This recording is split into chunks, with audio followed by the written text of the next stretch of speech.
এবারে সাবধান কোরবানির হাট আপডেট।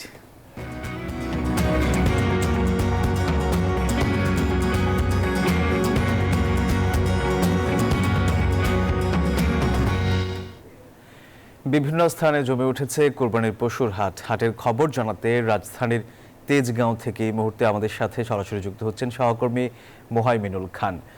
মোহাইমিনুল, হাটে ক্রেতা সমাগম কেমন দেখছেন এবং তারা দাম নিয়ে কি বলছেন?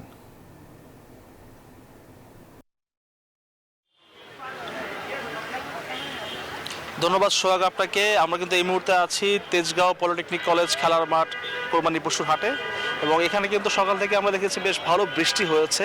তাই সকালে আমরা একদমই ক্রেতা শূন্য দেখেছি পুরো হাটটাকে।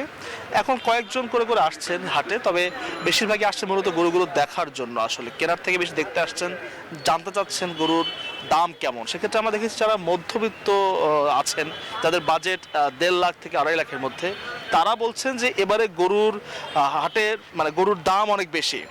এবং আরেকটি বড় বিষয় হচ্ছে যে যারা আবার 3.5 থেকে 4 লাখ বাজেটে গরু কিনছেন, তারা বলছেন যে হাটে যথেষ্ট পরিমাণ গরু আছে যা সাধ্যের মধ্যেই রয়েছে। অর্থাৎ দেখতে পাচ্ছি যারা একটু বাজেটের মধ্যে, অর্থাৎ 3.5 থেকে 4 লাখে গরু কিনতে চাইছেন, তারা কিন্তু যথেষ্ট গরু পাচ্ছেন। তবে যারা 1.5 থেকে 2 লাখের মধ্যে বাজেট রেখেছেন বা 2.5 লাখ পর্যন্ত বাজেট রেখেছেন, তারা বলছেন যে বেশিরভাগ গরুর দামই গতবারের তুলনায় অনেক বেশি, যা আসলে সাধ্যের বাইরে।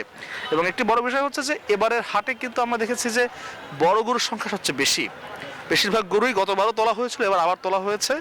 আর যেসব গরু ছোট রয়েছে সেগুলো কিন্তু 1.5, 1, এমনকি আমরা কিছু কিছু গরু পেয়েছি 70 থেকে 80 হাজার টাকার মধ্যে।